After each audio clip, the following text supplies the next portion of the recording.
All right, so I want to just welcome all of you to Crafting Your Narrative and Intentions for 2025. And again, this is going to be recorded and will live here. So if you have to jump off early, no worries. Or if you want to come back to any of the exercises, you'll also have an opportunity to do that. Happy New Year to everybody. And I hope that things are getting off to an okay start in 2025. I don't know about you, but I'm really just coming to grips that first of all, it's Thursday, and second of all, it is a new month and a new year. So I'm glad to be here with all of you today and just having this opportunity to get grounded and get a little bit of just get a little bit of like a starting point on this new year. So if you would like, feel free to say hello in the chat and share anything that you hope to get out of our time together today. And I will mosey right along. All right. So again, I'm just want to acknowledge. I just want to acknowledge that you're here and you're making this space for yourself to reflect and just put some thought into what you want this year to look like and feel like for you. So way to show up for yourself. And so if you while you're here, just take a moment if you need to. There's a lot of what we're doing today is very introspective. So you're going to want whatever you like to take notes with or on. If you need any fidgety things to just stay present, feel free to do that. Or if you need to move around while you listen and watch, you can do that too. Whatever helps you stay settled and focused. If you need, I know it's kind of dinner time for some folks, so if you need to eat while you're here or just have a drink, go ahead and do that. And just in the meantime, go ahead and minimize any distractions that you have. So whether that is closing tabs, putting your phone on do not disturb, or just putting it someplace you can't see it, just whatever you need to do to feel comfortable. All right, and I'll just quickly introduce myself for those I don't know. I'm Asia Marsh. I'm a momentum coach. I'm an ADHDer, and I also am a multi-potentialite. And I currently live in New Mexico, where I moved here from Brooklyn just about 10 years ago. And so in my work, and particularly on this YouTube channel, but in my work, I really work with ambitious adults who need some additional support to kind of reel in all their various different things that they're involved in, finding ways to make sense of, the sort of like chaos that can be going on in our minds. And it's really about kind of like, strategizing, could be productivity related, could be executive function related, all kinds of different things. But I've been coaching now for a little over 6 years and have been particularly excited to go full-time this year with my coaching business. And so I thank all of you for being here, because that just means I have more time to do more cool stuff like this. All right, so here's what we're kind of going through today. So we're going to do a little bit of reflection around understanding your story, your narrative, kind of what you're bringing into this new year from 2024. And then we'll kind of do some reframing and building some self-trust and identifying some areas for that. And then we'll get to some of the practical stuff around identifying your intentions and action plan. And so as I sort of mentioned in some of the like marketing materials and things for this workshop, really, kind of firm goals and resolutions and things like that tend not to work for a lot of us neurodivergent folks, because we do change our minds a lot. Things are always shifting. We don't always have a good gauge on our energy or our capacity. So this just gives us more. This workshop is really kind of to allow us time to reflect. I don't know about you. I often am not reflecting very well. I'm just usually just like going straight on to the next thing. So this is an important pause for us, and also having that reflection and sort of introspection coupled with some action, I think is a really nice way for us to develop intentional steps forward, and thinking about what we really want and making sure that what we're doing is really grounded in the things that we want and need. So, and again, well, one thing I wanted to just mention is, like, we don't have tons of time today. This is a lot of things to think about and process. So we'll be doing some exercises. Some of them you might feel like there's not enough time. And again, you can always come back to them or reflect, continue to kind of work on them in your own time.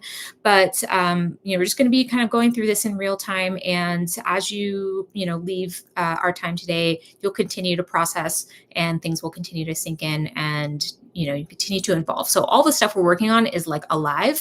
It's not just like I've written it down, it's out of my head, and I never have to think about it again. So you always have, again, you have this opportunity to come back to the recording or whatever you need to revisit. So before we jump in, I just want to invite you to take a deep breath, do any stretching or wiggling or resettling in your seat before we move on, and just feel here right now.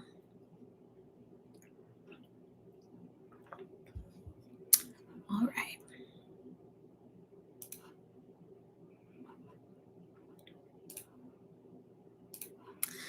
All right. So, what stories are you telling yourself?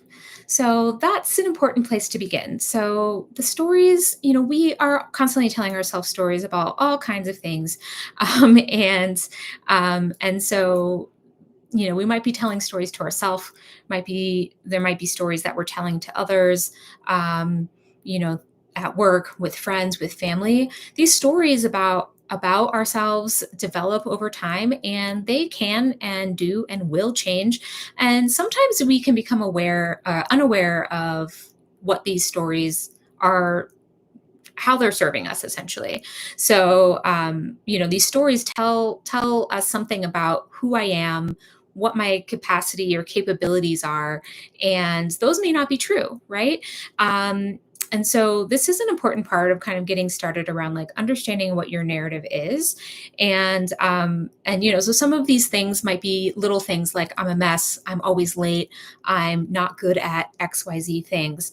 And maybe there's, been history around how those stories came to be, whether those were things that others told us, or, our own observations or self-beliefs.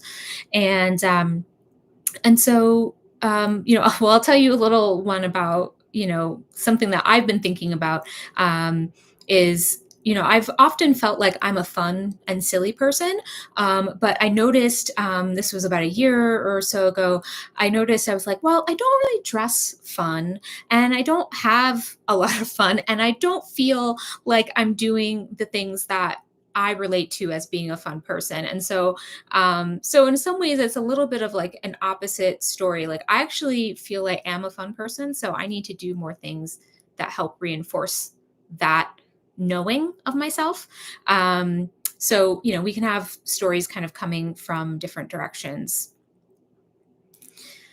So let's see here. So in terms of understanding your narrative, here are a few questions that you can reflect on, about, what to, like, how you describe yourself, like what words and traits and identities, um, do you feel like are a description of yourself, or that you use when you describe yourself to other people? So, sometimes this is roles that we have, whether that's work roles or other, family roles or things like that, which also may be tied to our identities.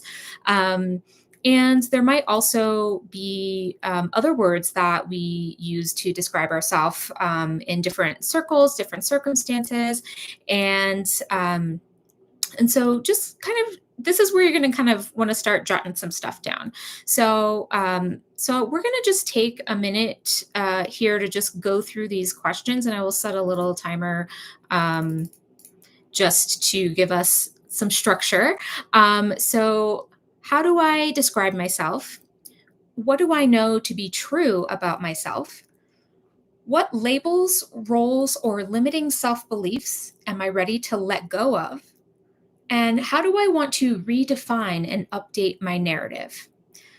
So I want you to just, write down your thoughts that come up around your self narrative. Also think about your accomplishments, your challenges, and how those things kind of fit into these few questions.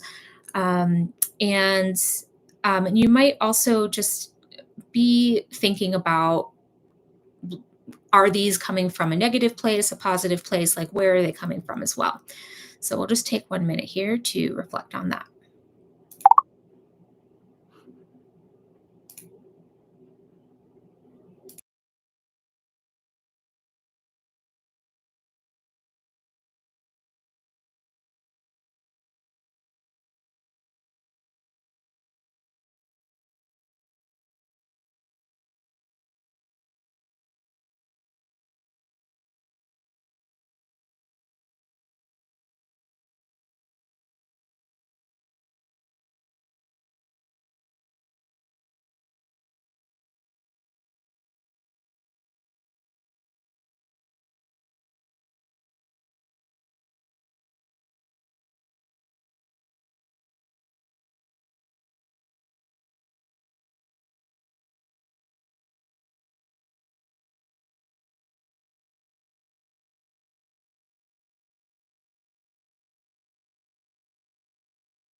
All right, awesome. So, you want to think about what your ideal narrative is for this year. That's something that's going to come back up again today, and how the goals and the intentions that you create and conceptualize for yourself, how do they support this narrative of who you want to be and how you want to be? And as we're going through, just think about like what kind of intentions, maybe even what flavor of intentions would support this narrative. So we're going to do one other exercise here about kind of taking some of those words that you wrote down about how you describe yourself, or maybe even words other people use to describe you.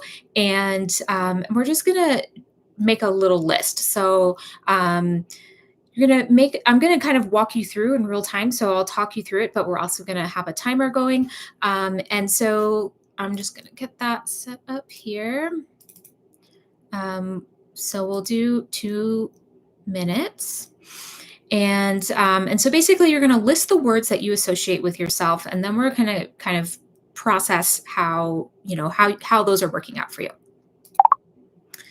So the first thing is, make a list of the words you associate with yourself. So again, these can be identities, they can be traits, they can be um, different challenges, they could be anything that you feel like you associate as being something to do with you.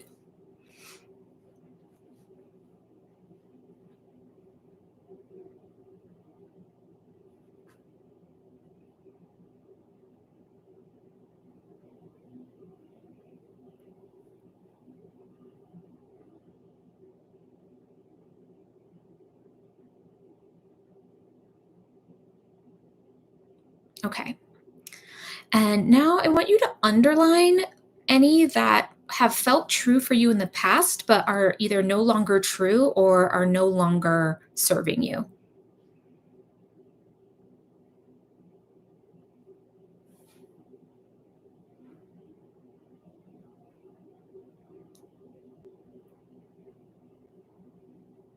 And then circle any that resonate with the narrative you would like to have for yourself, or the narrative that you're building for yourself.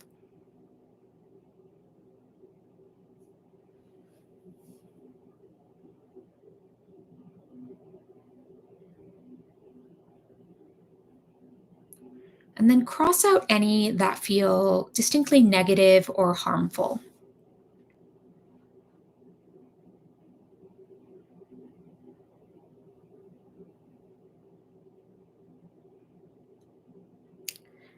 And if there's any words in here that feel empowering for you, I'd love for you to share them in the chat or the comments, so that we can just have, have to share with each other.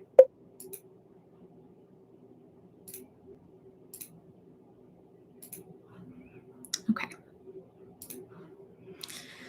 So this leads into developing self-trust because ultimately self-trust is the foundation for making empowered choices and taking meaningful actions, which when we're thinking about how we want to show up, what our intentions are, our goals, anything like that for the coming months, we want to do that from a place of feeling empowered. We want to do that from a place of trusting ourselves to hold ourselves accountable to actually move towards those goals in a meaningful way.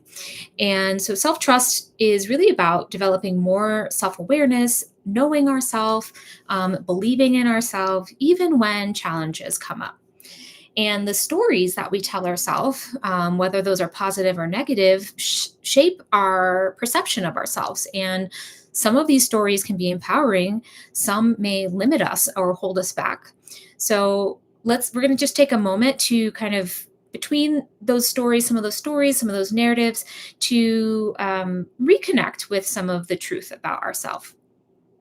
So whichever of these questions resonate, or if anything comes up for you, jot them down in your notebook. What do I know to be true about myself? What are some labels or roles that I've outgrown? And what are some limiting beliefs about myself that I'm ready to shed?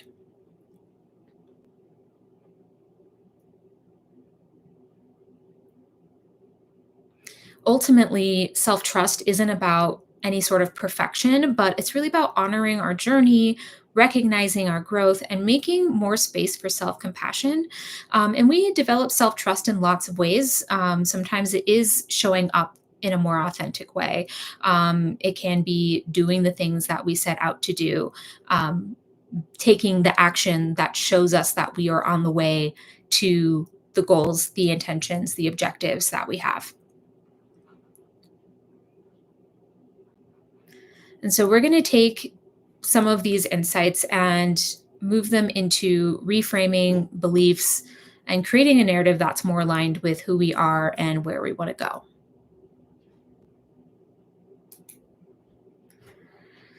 So, what limiting beliefs held me back in 2024? If you are not familiar with limiting beliefs as a term, ultimately, limiting beliefs are the assumptions, the stories, or the negative thoughts that we hold about ourselves, or maybe that we hold about the world or certain other people in our sphere that. Kind of hold us back from achieving our goals. They constrain our potential. They just make it difficult for us to move forward in the ways that we want. They're kind of like, yeah, they're kind of like I was imagining being within a really big rubber band and not being able to go as far as I'm trying to get. And these beliefs can often really feel like truths. And so sometimes we don't think about them as stories. We don't think about them as things that aren't true because they feel true to us. And so ultimately, like these beliefs, they come from some sort of truth, maybe, whether that truth is just a fear that we've had. It could be a past experience. It could be a outcome that we were anxious about but maybe didn't come to pass. It could be societal expectations. So for example, some of the things that come up, that I've heard, are things like, I'm not creative enough, or smart enough to start my own business. I can't ask for help because it makes me look weak. Success is only for people with more resources than I have. And recognizing and reframing these beliefs really gives us the opportunity to grow. It gives us the opportunity to really see and explore new possibilities. And and we're often just not aware of them. And sometimes it takes, you might know some that come up for you. Sometimes it takes talking to somebody else. And this is what happens to me with the clients I work with a lot. But also sometimes just talking to a friend or someone you trust that knows you. Sometimes these beliefs come up in ways we don't expect. And so, while you might have a sense of some of them right now, feel free to write them down if you know any, but be on the lookout for when those beliefs come up for you. And if they are happening in certain areas of your life or in relation to certain people or certain activities, and, maybe do a little investigation there.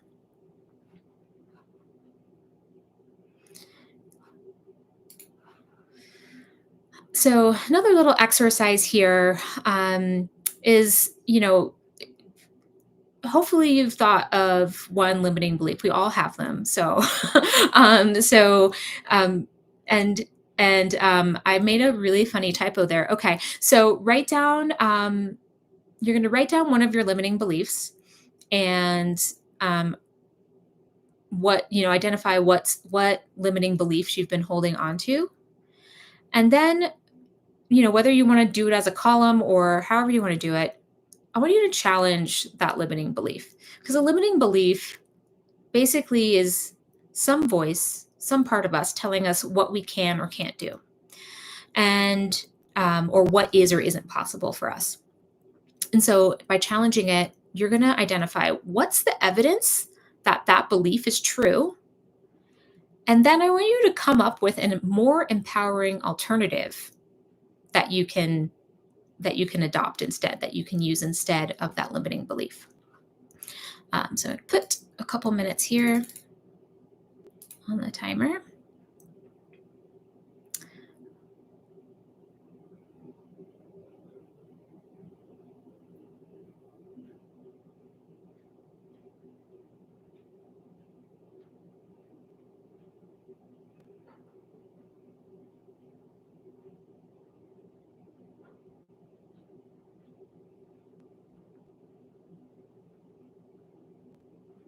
And I should say that if you need any examples of um, evidence that these beliefs might not be true or aren't helpful any longer, is, for example, like maybe if there's a belief that I'm not a leader or I'm not good at leading, uh, evidence against that might say, well, I stepped up and led a project this year, or I trained a small group to do XYZ thing.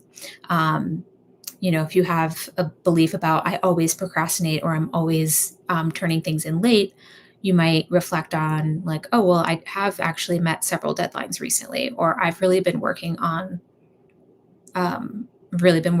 turning things in more on time.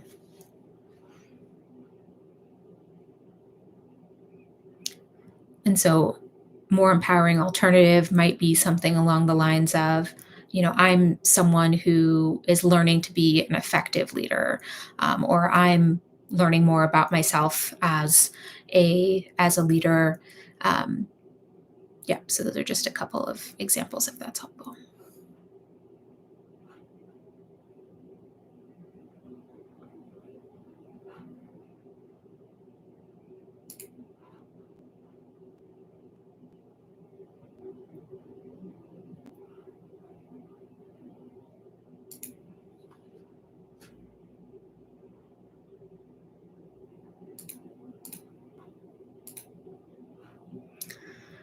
So, the connection around these limiting beliefs and reframing um, is comes back to the self-trust thing, because when we acknowledge our growth, when we rewrite with intention the stories that we tell ourselves, we're building a deeper sense of trust in our ability to navigate challenges, in I how we talk to ourselves and how we want to move forward. So, reframing isn't about denying the things that have been challenging, denying the struggles, denying the areas where we feel like we fell short, but it's really about seeing ourselves as resilient and capable, even though, right? Even though we've had these more challenging times or challenging incidents. And so can take some work, right? Like, this is not just like, okay, well, now I no longer have this limiting belief. Like, these tend to be things that we experience for years, and so we can have this, more empowering alternative. We can have some evidence against this limiting belief, but it will keep coming up. And so the challenge for us is to, when those things come up, to start noticing when that other voice comes up. And what, I think it's important that, without going down like totally a tangent, but I think it's important sometimes when we do hear that voice, to acknowledge it, to say like, hey, I see you, I hear you. We're trying something else now. Like, maybe that used to be true, but we're doing something different now. I'm changing, I've grown, whatever it is that feels like a uh, productive way to kind of acknowledge that voice. But it's a way of, ultimately we're just trying to change a mindset that we have about ourselves and what we are capable of. So we're going to kind of shift now to how we can take these beliefs and these more positive, more empowering stories, and how we can use those to help define some of the things that we want to move forward with this year. So we're thinking here about being versus doing. And so this is really where the intentions part of today, and also, some of the things that I go off about uh, come into play, because we talk about intentions, goals, and resolutions, and they all kind of mean different things. And I think, especially around this time of year, they tend to get used interchangeably. And I think that's doing us all a disservice. So, intentions really allow us to focus on being. So, how we want to show up, what do we want to embrace, how do we define ourselves, versus doing. So, we live in a time, in a world where we are often defined by the sort of who we are in terms of our job or our roles, as a parent or a spouse or things of that nature. So they tend to be tied more to this kind of productivity, doing sort of thing, which can be significant, can be meaningful, but often I find that we're conflating the two in a way that actually is not what we want. So we're focusing more on being today. And so, just as I was saying, between intentions, goals, and resolutions, intentions allow us to combat perfectionism, because intentions are not about absolutes. They're not about hard results that are, super specific. And because of that, they allow us to stay adaptable and flexible. And this is the reason that I really like intentions for us neurodivergent, multi-passionate folks, because we're going to change our mind, right? Like a million times. We're going to change our mind. We're going to get excited about different things. Our focus is going to change. And we're also going to get bored, and we're going to come up with new and better ideas. And if we stay, a lot of the things we do can still be helping us meet an intention. So even if they change. So if I have, well, now I'm just making something up. Let's see. So now, if I have a goal to, I'm a runner, so I'll say like I have a goal to run a marathon, um, like a PR, okay, like personal best, and that requires some really specific work on my part to do that, and if I decide for some reason that I no longer want to hit that goal, there is a part of me that is going to have a really hard time disconnecting from that, unless it's like because I got injured or something else that was like really, changing the scene. So if I think about it instead as like I want to have, it's an intention to have um a consistent running, or I want to do my marathon feeling strong and healthy, that could look a lot of ways. Strong and healthy could still mean I PR, but strong and healthy could also mean that I took a more um, friendly approach to my training. I wasn't denying myself doing other things at the sake of training. Anybody else who's trained for a marathon knows how demanding and time consuming that can be. So, really, what I'm trying to get at is like staying adaptable and flexible is how we can stay happier and more successful ultimately towards the intentions and the vision that we have for ourselves. Um, because intentions allow us to embrace more of who and how we want to be, how we want to show up, being more authentic to ourselves about what we want more of. It does allow us more opportunities to grow, and so having more of a mental dialogue that moves us toward action, like that's not always easy or natural for us. It does require practice. So if a lot of the folks that I work with, and I also include myself in this, we, the sort of ambitious type A, very achievement oriented, going from something that like I think SMART goals and things like that can be really great for specific things, but if we are very goal oriented kinds of people, which I bet you are if you're here, um, the thinking about it like kind of shifting to intentions can be a really challenging thing for us in our mind, because we want the specificity of like, no, I'm gonna do the PR at the marathon, I'm going to do XYZ things. And again, there are places and opportunities where that is, I think, a good move, but we need to train our sort of internal dialogue about how to practice, how to continue to work towards staying flexible, staying nimble to what things might come up in our life. So, um, and when it comes to intentions, and I can't emphasize this enough, whether it's an intention, a goal, or a resolution that you're feeling drawn towards right now, this has to be meaningful to you. That is just like the number one thing. Like your intention has to be meaningful to you and not based on what someone else wants for you, because these intentions become your drivers and your guideposts and hopefully a source of motivation for you, and so they need to be really meaningful to you, and you're going to have an opportunity to sort of like identify why they're meaningful. All right, so now I'm going to do a little visualization before we get into any specific identification of intentions.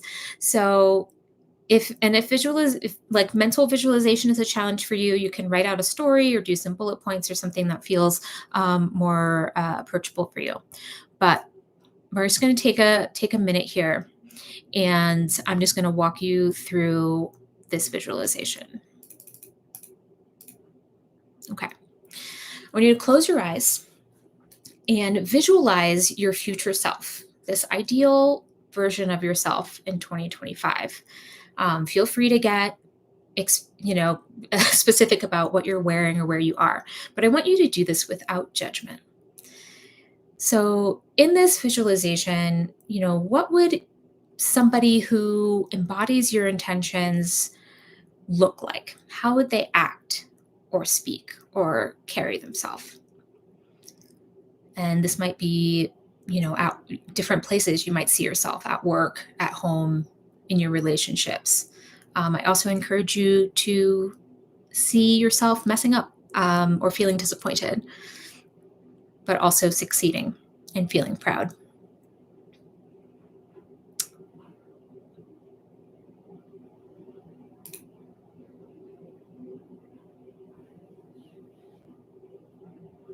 And you might also try to see yourself asking for help and accepting help, getting the support that you need.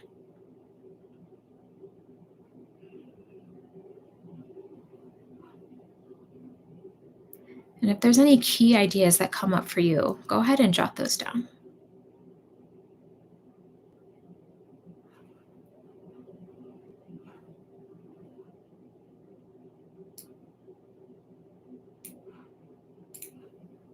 Okay, nice. All right. So for setting intentions, these are some questions that you're going to want to explore, and um, and so when you're exploring these questions, and we're not going to have time to like super dig into it, but I will give you um, a minute here. I want us to move on to be able to spend some time on the action plan, but think about like using feeling based language, things, like excitement or curiosity, and consider things that you're excited for. So when you're setting intentions, here's some things to, if you're not sure, or if you kind of want to make sure that your intentions feel like they're coming from a meaningful place, these are some really good filtering questions. So, how do I want to feel this year? What do I want to embody? What do I want to embrace? What do I want to create? What feelings or experiences do I want to cultivate? And why are these intentions meaningful to me right now? So we'll just take 1 minute and go ahead and write down anything that comes to mind for you. And there are a few examples down below if that's helpful.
All right. And if you'd like to share any of your intentions, feel free to do so. So we've got the intention setting, which is a little more, heartfelt and meaningful, and a little less practical. But we're going to take a few moments here to kind of think about some of the practicalities of our intentions and how we move forward on those. So this is really about thinking about what future you is going to need in order to live out those intentions. So what behaviors, habits, or actions will support your intentions? How can I practice living in alignment with my new narrative? Who or what will support me in this journey? What potential obstacles might arise, and how will I navigate them? What strategies can I use to stay resilient? And what does success look like to me? And if you don't have to answer all these questions, but they're all good ones. But I think one of the most important ones is to identify like what success looks like for you, because this is where a lot of times we have a missed opportunity. So one of the things I see a lot is folks will set an intention or a goal, but they haven't clearly defined success. So if getting to that intention or that goal is too easy, or happens quicker than expected, then there's this desire to just like keep putting that finish line further and further out, because success hasn't been well defined. Likewise, sometimes we say we want a certain thing, and maybe we are getting some of that. Maybe some of that is actually happening, but maybe it's not to the level we expected or wanted or desire. And we haven't clearly painted a picture of success. And so then we wind up being disappointed because we're even, yeah, maybe we're getting some of what we're after, but we're not getting, as much as we thought, or as much as we thought we might need or want. So do take a moment to kind of define what success looks like for you on those intentions. And so we'll take another minute here.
Alrighty.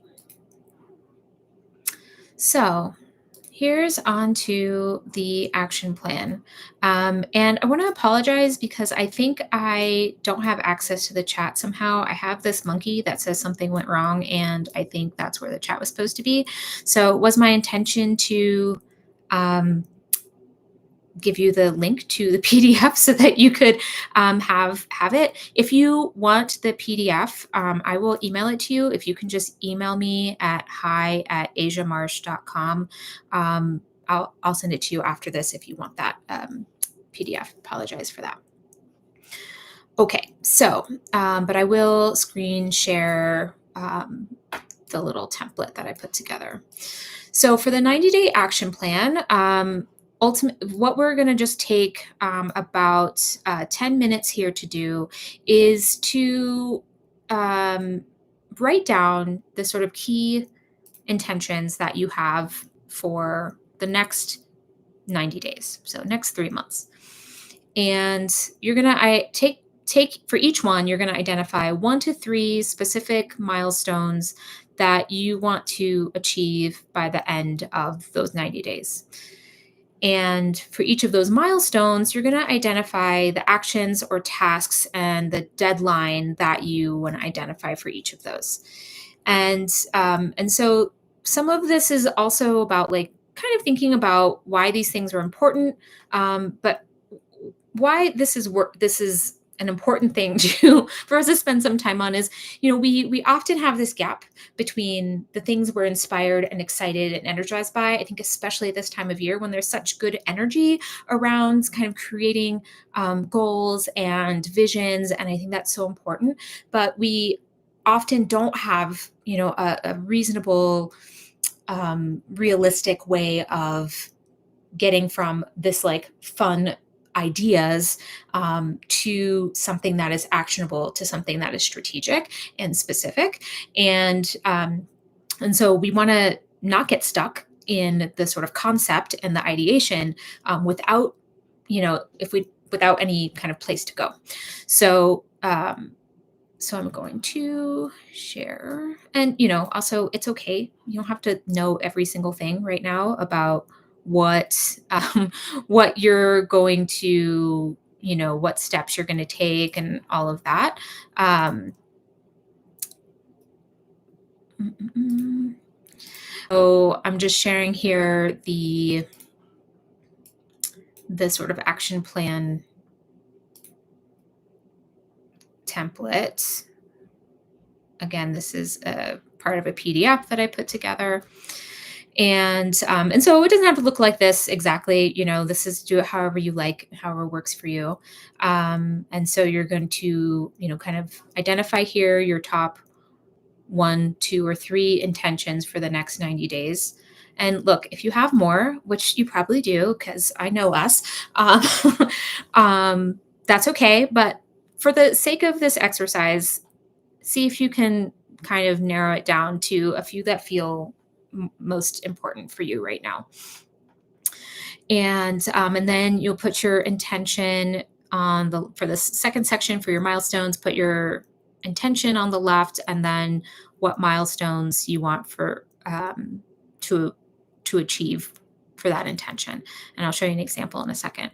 And then for each of these milestones, you're going to kind of go down here and say, for this milestone, these are the steps I need to take.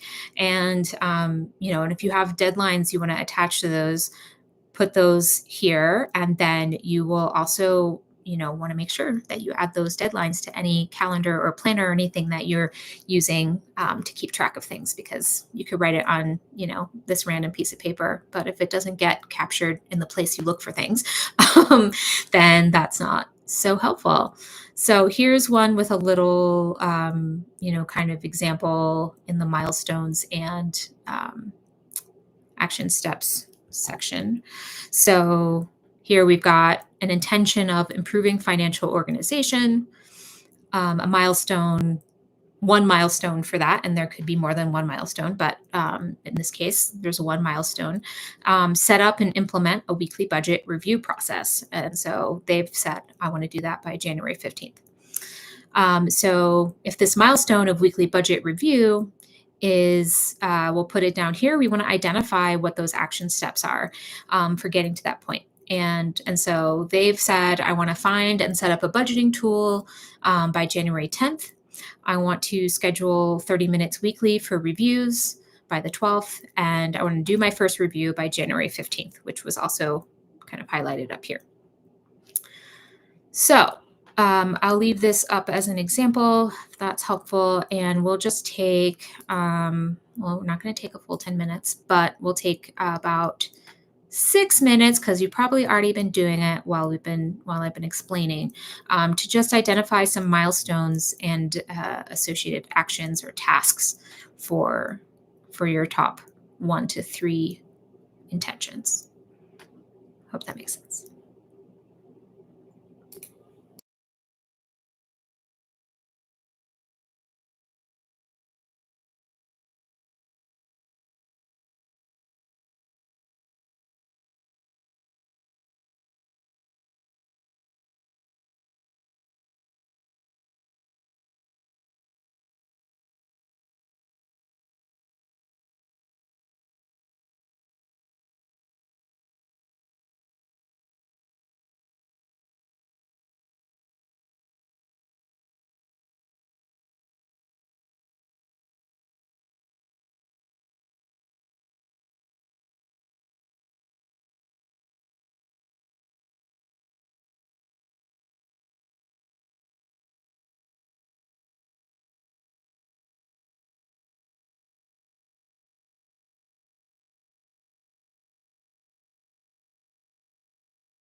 We're just about 2 minutes to go here.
All right, y'all.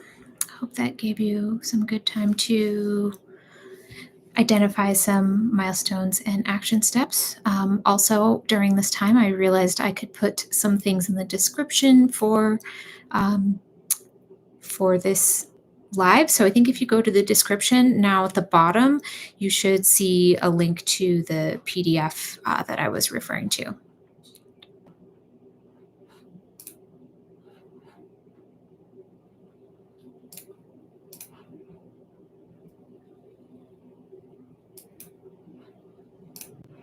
Okay, we're back. All right, so we're gonna get going here. So just as a reminder, the 90-day action plan is like a living document. You could do it. You could start over in a month. You can start it in 2 weeks.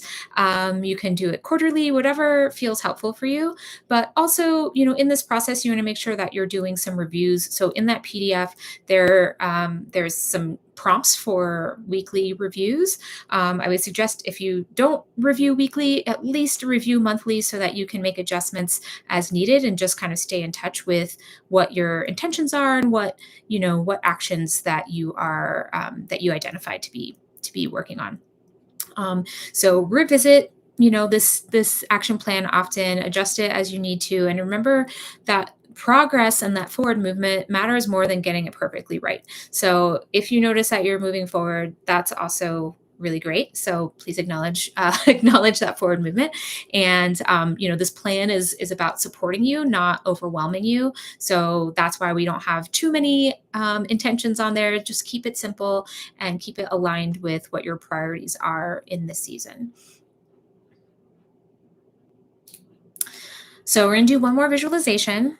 And so here I want to, now that you've identified some actions and some milestones, close your eyes and visualize yourself doing the work, taking those steps, acting on, the things you've identified for those first 90 days and showing up with intention.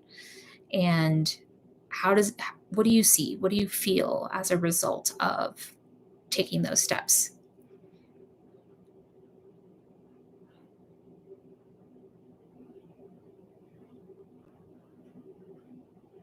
And again, you can see yourself in different environments and with different people.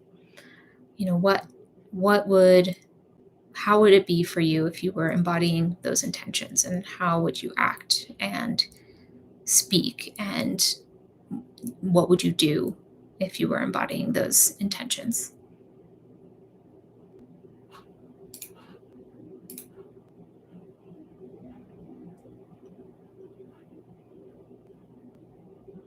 All right. And visualization is a tool that you can use anytime. It's so powerful. There's a reason that top athletes and performers use visualization as a regular part of their practice, um, because it trains our brain to do the thing without actually having to do it. Our brain doesn't necessarily know the difference between us visualizing the thing and doing the thing. And so visualizing allows us to practice doing the thing without the impact of doing it. Um, so I do this a lot for preparing for races or for big talks or things like that. I try to see myself doing it, and I actually can build confidence just by visualizing. And with that said, I do want to say that, as we all know, things are not always going to go smoothly. They're not always going to go our way. Things will come up that we didn't expect. Our priorities will shift. That's super normal, and it's okay. Um, and it's just part of life, right? So, what I want you to focus on is to continue developing your skills, strategies, and systems that are going to support you and allow you to move forward and allow you to grow. And celebrate when you improve, when you hit your milestones, when you have wins of all size, because this is a way of, again, developing that self trust and creating more self compassion. And all of this really just takes practice to continue to get good at, to continue to cultivate an approach that works for us in this, in this whatever part of life we're in. And so this is just really a great time to make a start on these changes, or these like tiny shifts in your approach and your mindset, and take advantage again of that like nice fresh start energy we have going on right now. So take note too of anything that works. What's happening when you're feeling motivated, what behaviors helped you do the things that you wanted to do. Learn from your successes, learn from your challenges, and identify like why and how certain choices or decisions were successful. So you were here today. So thank you for that. That means you're well on your way. You've taken an important step and an important pause for yourself to be here. And so please give yourself a little pat on the back or a little hug for that. And so, the one question I have for you is like, how will you remember to do this? To review your intentions, to review your milestones and those action steps. What will help you remember to stay in touch with these intentions that you've set for yourself? What will help you stay in touch with that narrative, with that way you want to be? Like, what will help you stay in touch with that? And really important, you don't have to do all of this on your own. Call on the folks who support you, who have your back. Continue tapping into whatever resources you find helpful, whether those are resources I have or resources out in the wide world. And you can also continue to get support through mentorship, through counseling, through coaching. And all of these things are adjustable. Just because you've sat here and identified certain intentions at the beginning of January 2025 doesn't mean that you can't change them in a month or 6 months. Life is not easily predicted, and so things can be adjusted at any point, and that's really, again, the beauty of intentions, because they allow us to be flexible. Thank you so much for your attention and for just being here today. I really appreciate your presence, even though I couldn't see any of you and the chat's not working, so I couldn't talk to any of you either. I see that you're here, so I really appreciate that. And if you have any questions or anything, do feel free to email me or message me on Instagram. Or you can, if you're able to put anything in the chat or comments here, you can feel free to do that as well. If you are not watching the recording, well, I suppose if you're watching this, however, before the end of this month, there are a couple of events coming up. So next weekend, I have a money game plan kind of planning session for the new year. And then at the end of this month, there's another YouTube live. This one will be around goal setting and how to balance the ambition that we have with creating a more easeful approach. So we're taking some of this intention idea, but expanding upon that, thinking about it in a little bit more of a concrete way. So if you haven't already, identify what your next steps are coming out of today. Maybe you want to spend a little bit more time on some of the questions. Maybe you have specific actions you want to take in the coming days. So whatever that is, identify what your next steps are. And this is something I do with all my clients because it's really important that, when we've spent some time really kind of thinking about things and conceptualizing stuff, that we make it actionable, that we say, well, how do I actually start to see forward movement? So I want you to do that today about what next steps you identify for yourself. And again, that's all I've got for you today. So thank you so much. And there's some other videos and workshops already on the channel here if there's some other things that are interesting to you. So feel free. And I'll be having regular videos being posted here on YouTube at least once a week. My goal is to try to do twice a week for a little while, but we'll see how it goes.